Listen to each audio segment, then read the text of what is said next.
Bapak Robotika Indonesia pernah ngajar di kampusmu juga ya? Bahkan ngajar kamu juga ya?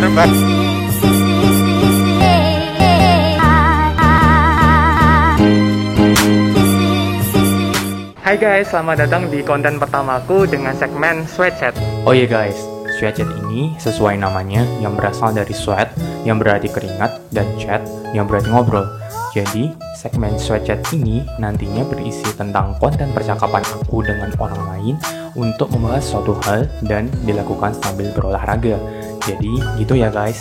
Guys, jadi sekarang aku sudah berada di depan rumah salah satu temanku yang beberapa hari yang lalu sudah aku ajak janjian untuk ketemuan.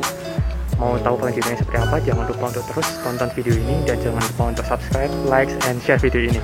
Nah, di sini aku sekarang sudah bersama dengan salah satu temanku yaitu Xiaoqi. Hai guys, sekarang saya sudah bersama dengan Xiaoqi. Oh ya, Xiaoqi ini dulu temanku waktu SMA. Dan mungkin untuk kedepannya aku memanggil Xiaoqi ini dengan sebutan Syekh. Karena dia sendiri merupakan keturunan dari Yaman ya, dari Timur Tengah sana. Kurang lebih. Ya, sorry. Oke. Oh ya, for your information, Xiaoqi ini sangat suka dengan yang namanya robotika.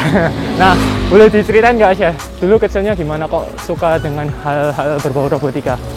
Berbau robotika dari kecil sih sebenarnya emang suka otak-atik. Terus habis itu sama ibu kok dilihat kayaknya ada potensi di bidang-bidang teknik, makanya habis itu mulai dicariin kursus-kursus robotika.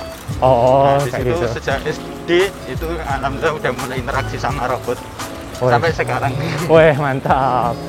Oh ya, bicara tentang robotika, pasti udah ikut berbagai macam ajang kompetisi ya di bidang robotika? Kompetisi alhamdulillah sudah ikut. Nah, bisa diceritain nggak kompetisinya pernah ikut apa aja?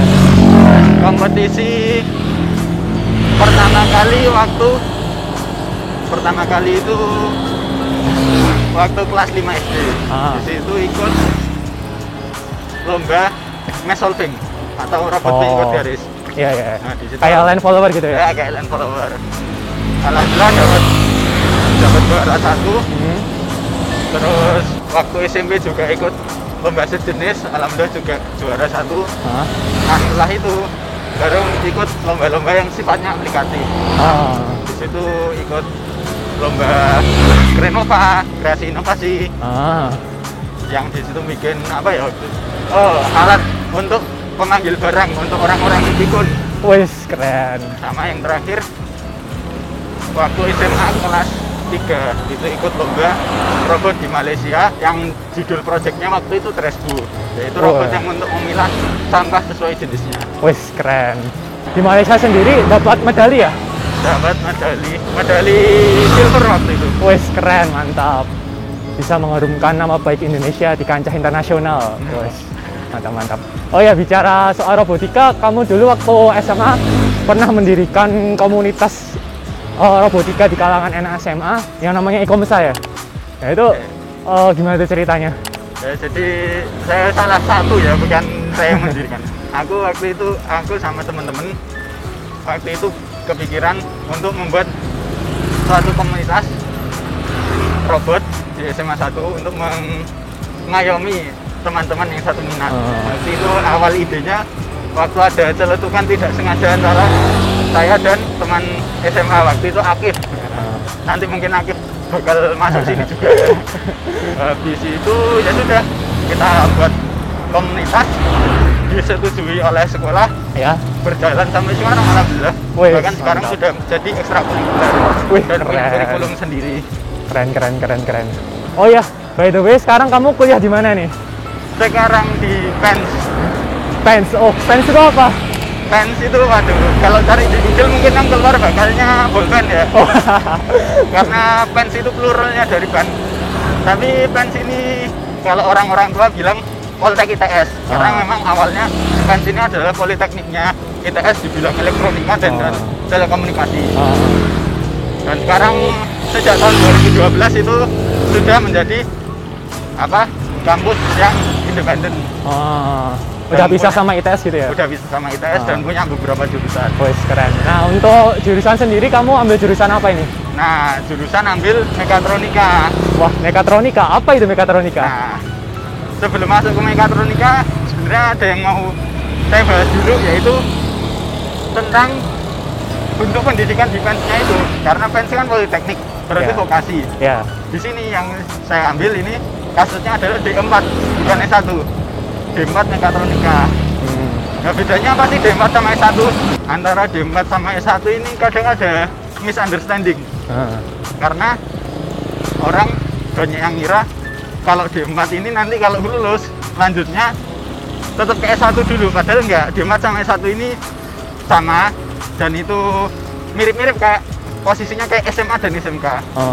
Nah, jadi cuma porsi praktek lebih banyak daripada porsi teori. Nah, sekarang masuk ke mekatronikanya. Apa itu mekatronika? Mekatronika itu singkatan dari dua cabang ilmu pengetahuan, yaitu mekanika dan elektronika. Jadi singkatnya, mekatronika itu cabang ilmu yang mempelajari beberapa disiplin ilmu, yaitu teknik mesin, teknik elektro, dicampur dengan beberapa hal berkenaan tentang computer science untuk kontrol sistemnya. Oh ya, di mekatronika PENS sendiri kamu belajar apa aja di sana? Nah, karena PENS ini mekatronikanya agak antik dari mekatronika di kampus-kampus lain, jadi di PENS sendiri visi mekatronikanya lebih ke arah pengembangan sistem robotika. Jadi mata kuliahnya lebih banyak ke mata kuliah sistem kendali cerdas. Jadi banyak kita belajar tentang apa itu artificial intelligence, pengolahan citra. Tapi yang membedakan nanti yaitu kita juga diajarkan tentang pemodelan sistem mekanik. Nah, bedanya sama kampus lain. Kampus lain itu mekatronikanya lebih ke arah manufacturing, untuk lebih ke industri gitu ya? industri. Meskipun di mekatronika PENS juga tetap ada mata kuliah yang mengarahkan ke manufacturing industri. Oh ya, untuk prospek kerjanya sendiri, lulusan mekatronika PENS itu bakal jadi seperti apa? Prospek kerja mekatronika itu banyak. Kalau di sini kasus yang mau aku omongin D4 ya. Karena kalau D4, S1 sama D3 mungkin ada beberapa perbedaan mencolok tentang prospek kerja. Tapi kalau D4 sendiri di sini ada beberapa. Pertama yang jelas maintenance itu jelas. Tentang maintenance di mesin-mesin industri itu ada prospek ke sana. Terus karena di sini D4, sebenarnya D4 itu kalau di industri minimal itu sebenarnya supervisor untuk di industri. Nah, terus habis itu selain itu ada research and development di perusahaan. Itu juga salah satu prospeknya mekatronika. Lalu selain itu juga ada prospek mekatronika sebagai saintis terapan. Beda dengan saintisnya S1. Saintisnya S1 atau saintis ilmu-ilmu murni ini biasanya kan lebih terorientasi kepada pengembangan metode. Kalau yang saintis terapan itu arahnya lebih ke prototyping. Jadi untuk paper-papernya atau hasil-hasil ilmiahnya itu lebih ke pembuatan produknya, bukan ke metode untuk menyelesaikan permasalahan yang ada di mekatronika. Seperti itu. Ya meskipun nggak menutup kemungkinan juga bisa riset ke arah yang sifatnya lebih ke teori. Sama yang terakhir yang nggak kalah penting, yang baru booming ya, tetap mekatronika juga punya prospek ke arah membuat startup yang bertemakan ya teknologi 4.0. Keren. Kurang lebih itu juga. Oh ya, untuk pola perkuliahannya sendiri sama dosen-dosen di sana tipikalnya seperti apa ya? Jadi kalau sistem perkuliahannya sebenarnya yang membedakan paling mencolok antara vokasi sama yang lain. Kalau di PENS khususnya itu pakai sistem paket. Jadi nggak ngambil SKS. Jadi nggak ada penjurusan lagi, kamu udah ikut kurikulum yang ada, aman istilahnya, kamu nggak usah nyari-nyari SKS lagi. Dan mata kuliahnya dari semester 1 pun udah sifatnya yang menjurus ke hal-hal berbau mekatronika. Mungkin jadi hal yang berbeda dengan universitas lainnya. Kalau di universitas lainnya biasanya di tahun pertama dia belajar hal-hal yang umum. Ya, umum kan. Jadi yang tapi kalau di mekatronika PENS langsung menjurus ke bahkan bukan mekatronika doang, hampir seluruh jurusan di jurusan di Pens Pens ya? itu semuanya mata kuliahnya dari awal udah sifatnya Langsung menjurus ke teknik. Oh, seperti itu. Untuk dosennya sendiri seperti apa tuh? Untuk dosennya nggak terlalu ada perbedaan sama dosen-dosen universitas lain. Cuma kalau di Pens sendiri, apalagi di mekatronika, kalau pengalaman yang saya dapat juga baik-baik kok dosennya. Dalam artian mereka itu suka mensupport kita juga, dalam artian gimana ya, mereka nggak strict ataupun tetap kalau kita ada kesulitan mereka nggak segan-segan membantu. Tapi secara umum dosen sama aja sama universitas lain. Oh ya, dengar-dengar Bapak Robotika Indonesia pernah ngajar di kampusmu juga ya? Bahkan ngajar kamu juga ngajar, ya? bahkan sampai sekarang masih ngajar. Bahkan sampai ngajar. Jadi sampai ngajar kamu juga? Belum semester saya. Jadi kalau semester 5-6 itu baru ngajar. Nah, untuk Bapak Robotika, kenapa bisa disebut Robotika? Ini ada faktor historisnya juga di Pens. Jadi waktu tahun 92-an kurang lebih atau 93 itu Pens ini mewakilkan beberapa dosen untuk ikut program sejenis workshop atau kurang lebih ya, itu di Jepang tentang Micromos robot. Yang akhirnya waktu ini kalau nggak salah Pak Endra Pitowarno itu waktu pulang itu di situ mencetuskan kontes robot Indonesia yang sampai sekarang masih ada. Nah di situ, jadi dari situlah kosakata robot itu di Indonesia ini mulai dikenal. Di PKM itu mulai terkenal dan kontes robot juga mulai jalan. Makanya habis itu bisa dibilang Pak Endra Pitowarno ini termasuk bapak robotika di Indonesia. Yang mencetuskan hal-hal berbau robotik di Indonesia. Dan sudah banyak karya-karya ilmiahnya beliau di bidang robotika. Kalau sekarang sih dulu punya lab pribadi sendiri bahkan. Robotika sekarang sudah disumbangkan untuk jurusan. Nah, ya kurang lebih gitu. Jadi Pens ini termasuk salah satu terlepas dari Pak Endra Pitowarno-nya sendiri, Pens secara umumnya itu termasuk pencetus robotika di Indonesia. Dan juara pertama kali Indonesia di internasional itu juga Pens. Tahun 2001 di Jepang. Jadi bisa dibilang antara Pens sama robotika ini mungkin kayak koin itu ya, dua sisi, hampir nggak bisa dibedakan. Keren. Tapi ada stereotip kalau anak Pens pasti bisa bikin robot. Tapi itu kurang bener.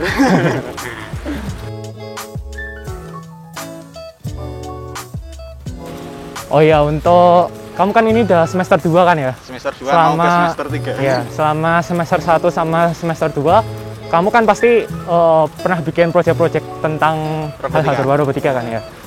Bisa diceritain nggak apa aja yang udah kamu buat di sana? Proyek banyak ya, cuma yang paling berkesan kalau dari sisi perkuliahan ya, kan juga kalau proyek di luar perkuliahan ada lagi. Kayak saya ikut tim robot dan lain-lain itu ada. Tapi kalau di perkuliahan sendiri, khususnya di mekatronika itu ada yang berkesan. Waktu itu mata kuliah konsep wawasan dan teknologi. Itu dosennya pernah bikin proyek akhir. Kita disuruh bikin suatu inovasi yang modalnya cuma satu motor DC 12 volt. Pokoknya terdiri hanya dari itu. Sisanya terserah sistem mekanismenya gimana. Akhirnya semua mahasiswa juga bikin. Waktu itu kelompok kami membuat jemuran yang nanti bisa nutup sendiri kalau misalnya ada hujan. Nah, jemuran portable. Nah, itu pakai sensor apa itu? Sensor air. Sensor air ya? Nah, di situ yang berkesan itu dari dosennya yang namanya Pak Indra Haji. Itu Pak Indra Haji menekankan bahwa kalau mekatronika kalau bisa itu juga punya hal-hal yang memang berbau mekatronik dalam proyek-proyeknya. Jadi nggak terlalu mengarah ke IT dalam artian pengembangan di aplikasinya saja, tapi juga secara pemodelan mekanik itu juga harus menguasai. Itu yang menjadi ciri khas mekatronika di situ. Dan masih banyak sebenarnya proyek-proyek yang lain juga, tapi ya kalau diceritain satu-satu mungkin tidak selesai. Iya benar-benar. Oh ya, dengan kondisi pandemi seperti ini, kira-kira pandanganmu sebagai orang yang mengetahui lah hal-hal seputar robotika, kira-kira teknologi seperti apa yang bisa meminimalisir terjadinya penyebaran virus COVID-19 ini? Dari sisi teknologi, terutama robotika itu banyak banget ya. Mungkin bisa dibagi dua bagian, yaitu dari identifikasi masalah sama waktu perawatan anunya sendiri, apa COVID-19 ini sendiri. Kalau dari identifikasi itu sebenarnya udah banyak inovasi. Salah satunya dari sistem pengolahan gambar atau pengolahan citra, computer vision yang bisa mengenali suhu tubuh manusia yang berjalan di jalanan. Nanti diintegrasikan sama CCTV. Akhirnya kita bisa tahu, oh, orang ini suhunya berapa, orang ini suhunya berapa. Gitu. Jadi secara umumnya kita bisa mengantisipasi orang-orang yang terindikasi COVID-19 untuk berkeliaran. Itu pertama. Lalu untuk dari perawatan itu udah banyak banget. Pokoknya untuk perawatan ini kan berarti goalnya gimana caranya biar si perawat ini interaksi kontak secara langsung dengan si pasien ini nggak banyak. Iya. Biar nggak berisiko untuk si perawat sendiri. Makanya jadi apa namanya, kalau inovasi yang ada seperti mengantarkan makanan itu pakai robot, pakai mobil robot, dan beberapa hal-hal yang berkenaan dengan kontak dengan si pasien itu ada beberapa inovasi biar si perawat nggak sentuhan langsung, nggak satu ruangan, nggak banyak bersentuhan, ya kurang lebih gitu. Oh ya, ini sebagai closing ya, sebagai penutup, mungkin ada nggak kata-kata atau saran buat para pejuang PTN yang ingin memperjuangkan masa depannya pada saat ini? Gini, kalau memang kalian ambis dalam satu PTN tertentu ya tetap lanjutkan, dalam artian ya tetap belajar fokus saja di hal itu. Cuma kalau saran dari aku, mending dari awal kalian punya mapping sendiri itu untuk diri kalian sendiri. Jadi jangan sampai terfokus di nama universitas mana yang mau kalian incer, tapi lebih ke jurusan apa yang akan kalian pegang, yang akan kalian kuasai. Benar. Karena percuma kalian masuk ke universitas yang istilahnya ternama, atau habis itu universitas yang kalian suka, tapi jurusannya sendiri sebenarnya kalian kurang cocok. Nanti tahun keduanya banyak kasus yang habis itu tahun kedua ikut SBM lagi, tahun ketiga ikut SBM lagi. Iya. Nggak selesai, mending di mapping dari awal.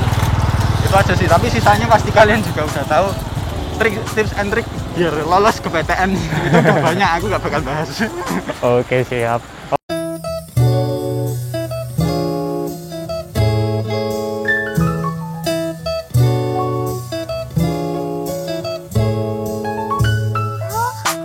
Oke guys, sekian video kali ini. Apabila kalian punya pertanyaan, langsung aja tanyain di IG ku atau IG Syauki di bawah ini. Oke, terima kasih buat kalian yang udah nonton, and see you next time.